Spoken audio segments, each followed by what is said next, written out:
नमस्ते दोस्तों, कैसे हैं आप। आज जो कहानी मैं आपको सुनाऊंगी उसका नाम है क्रिसमस ट्री जहाज़।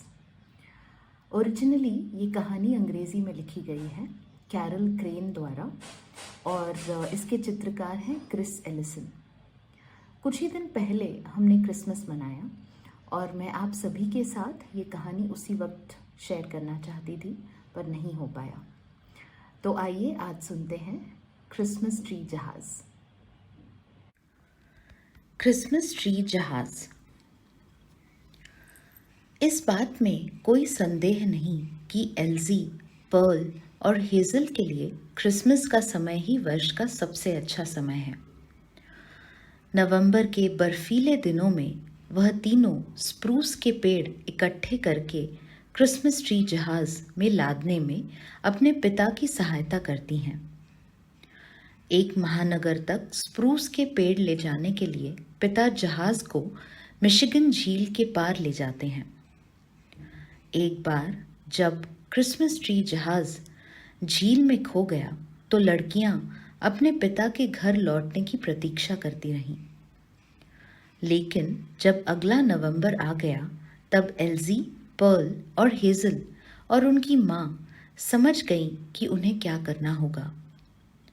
सत्य घटना पर आधारित यह सुंदर कहानी हमें यह समझाती है कि जीवन में संकल्प और साहस का कितना महत्व है। क्रिसमस ट्री जहाज एक सत्य कहानी पर आधारित है। 1887 की सर्दियों में हर्मन स्क्यूनमैन ने पहली बार मिनिस्टिक, मिशिगन से लाए स्प्रूस के पेड़ अपने जहाज राउज सिमन्स पर लाद लिए।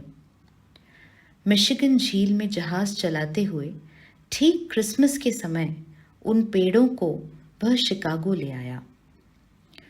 फिर हर वर्ष क्रिसमस के समय उस महानगर में वह स्प्रूस के पेड़ लाया करता था।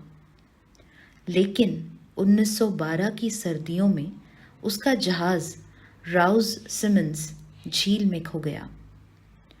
उस दुखद घटना के बाद भी कप्तान स्क्यूनमैन की पत्नी और 3 बेटियों ने उस परंपरा का अनुसरण किया और अगले 22 वर्षों तक जहाज भरकर स्प्रूस के पेड़ शिकागो लाती रहीं। काट काट काट कुल्हाड़ियां काटती रहीं। ठंडे उत्तरी जंगलों में स्प्रूस के पेड़ कटते रहे। हर वर्ष नवंबर के अंतिम दिन कप्तान हर्मन और उसके नाविक क्रिसमस के समय महानगर ले जाने के लिए स्प्रूस के पेड़ काटते थे। कप्तान की पत्नी हैना और 3 बेटियां हेज़ल, पर्ल और छोटी एल्जी हर वर्ष जंगल आकर उसकी सहायता करती थी। गर्मियों में कप्तान का जहाज मछलियां पकड़ने वाला जहाज बन जाता था। लेकिन हर वर्ष सर्दी में वह क्रिसमस ट्री जहाज बन जाता था। कप्तान हर्मन जहाज में स्प्रूस के पेड़ लाद लेता था और मिशिगन झील के पार शिकागो महानगर ले जाता था, जहां हर कोई उसे जानता था। हैना और लड़कियों ने एक सुबह जब कड़कती ठंड थी उसे अलविदा कहा और जहाज को जाते हुए वह चारों देखती रहीं। झील के बर्फीले पानी में चलते क्रिसमस ट्री जहाज के साथ साथ कई सीगल भी उड़ते थे। रात हुई, बर्फ गिरने लगी। गिरते हिमकण गिरते तारों जैसे लगते थे। झील में रात बिताना कप्तान को अच्छा लगता था। जैसे ही जहाज शिकागो नदी से होते हुए क्लार्क स्ट्रीट ब्रिज की ओर आता था, झील का शांत वातावरण महानगर के कोलाहल में बदल जाता था। पुराने मित्र और नए ग्राहक कप्तान का अभिवादन करते थे और उससे हैना और उसकी बेटियों का कुशल क्षेम पूछते थे। महानगर में कप्तान हर्मन के कई मित्र थे। पिता और बेटे स्प्रूस के पेड़ उठाकर बर्फ से ढकी गलियों से होते हुए अपने घर ले जाते थे। उजले कमरों में जलती सुंदर रोशनियां सबको घर लौटने का निमंत्रण देती थीं। दूर, बहुत दूर जंगलों से लाए गए स्प्रूस के पेड़ सारे नगर के आरामदायक घरों में आकर्षक ढंग से सजे थे। वहां कप्तान के घर में हर वर्ष की तरह हैना और हेजल और पर्ल और एल्जी झील को देखते हुए कप्तान के लौटने की प्रतीक्षा करती थीं। अगले वर्ष जब कप्तान महानगर में ले जाने के लिए पेड़ काट रहा था, तब खूब बर्फ गिरी और गिरती रही। तूफानी झील में पेड़ों से भरा जहाज ले जाने से पहले उसने परिवार को गले लगाकर अलविदा कहा। बहुत तेज बर्फ गिरी, फिर धरती और झील पर बर्फानी तूफान शुरू हो गया। शीघ्र ही क्रिसमस ट्री जहाज झील पर चलते बर्फानी तूफान में पूरी तरह घिर गया और लगभग अदृश्य हो गया। कप्तान और उसके नाविकों ने तूफान का डटकर मुकाबला किया। तूफान इतना भयंकर था कि पेड़ उड़कर झील में जा समाये। छोटी लाइफ बोट जहाज से अलग हो गई और झील में कहीं खो गई। जहाज की लॉगबुक से कप्तान ने एक पन्ना फाड़कर उस पर अपने परिवार के लिए एक संदेश लिखा। उस पन्ने को उसने एक बोतल में बंद कर दिया और उसे झील में फेंक दिया। तूफान के थमने के बाद कई माता और पिता, बेटे और बेटियों ने क्लार्क स्ट्रीट ब्रिज पर क्रिसमस ट्री जहाज की प्रतीक्षा की। अखबारों में समाचार छपा कि कप्तान लापता था। सूर्योदय से सूर्यास्त तक कई जहाज़ों ने बर्फीले पानी में कप्तान को हर ओर खोजा। फिर 2 मछुआरों को अपने जालों में फंसे हुए स्प्रूस के पेड़ मिले, लेकिन क्रिसमस ट्री जहाज महानगर कभी नहीं पहुंचा।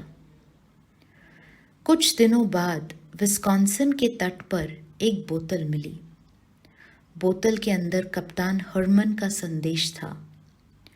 लिखा था, मेरी प्रिय हैना और प्रिय बेटियों, भयंकर तूफान है। हम संघर्ष कर रहे हैं। मैं तुमसे बहुत प्यार करता हूं, हर्मन। हैना ने अपने पति हर्मन के लौटने की प्रतीक्षा की और प्रतीक्षा की, लेकिन वह कभी लौट कर न आया। पति को खोकर हैना बहुत दुखी हुई। हेजल, पर्ल और एल्जी भी पिता को बहुत याद करती थीं। लेकिन जब नवंबर में बर्फ गिरने लगी तो हैना समझ गई कि उसे क्या करना था। उसने कुछ नाविकों को काम पर रख लिया और उनसे स्प्रूस के पेड़ कटवाए। हेजल, पर्ल और एल्जी ने पिता का कार्य जारी रखने में मां की सहायता की। एक नए जहाज पर कटे हुए पेड़ लाद दिए गए। हैना और लड़कियां और नगर की कुछ औरतें जहाज में सवार हो गईं। नाविक जहाज को झील के पार शिकागो ले आए। सारे रास्ते औरतें फूलों का हार बनाती रहीं और भजन गाती रहीं। क्लार्क स्ट्रीट ब्रिज पर खड़े कप्तान के पुराने ग्राहकों ने जहाज को दूर से ही देख लिया। जहाज पेड़ों से भरा था और उस पर जलती मोमबत्तियां चमक रही थीं। तुरंत सबको पता लग गया कि क्रिसमस ट्री जहाज आ रहा था। जैसे ही नए जहाज ने नदी में प्रवेश किया, हैना और उसकी बेटियों का स्वागत करने के लिए कई लोग इकट्ठे हो गए। बूढ़े और युवा सब मिलकर गीत गाने लगे। पूरा नगर क्रिसमस के प्रकाश और संगीत से खिल उठा। और फिर कई वर्षों तक ठीक क्रिसमस के समय क्रिसमस ट्री जहाज झील के रास्ते स्प्रूस के पेड़ महानगर लेकर आता रहा। तो कैसी लगी आपको कहानी? क्रिसमस आपके लिए किस तरीके से स्पेशल था?